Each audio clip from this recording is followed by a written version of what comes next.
En janvier, la France passe de 22 à 13 régions en métropole. Mais le nombre de conseillers reste inchangé. 1757 conseillers régionaux et 153 conseillers territoriaux. Il y a une liste par région. Chaque liste est composée de sections départementales, une par département.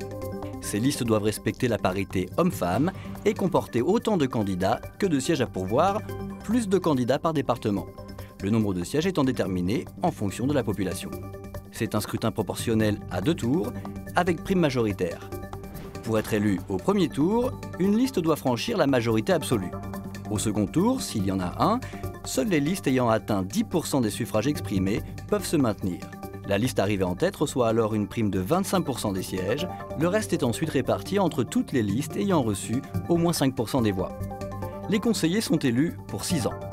Et ce sont eux qui élisent ensuite directement leur président lors du premier conseil régional. C'est donc le candidat désigné de la liste majoritaire qui remporte la présidence de la région. Aujourd'hui, 21 des 22 régions en métropole sont détenues par la gauche. Mais le rapport de force devrait changer après les élections. La nouvelle carte de France s'annonce donc bien différente.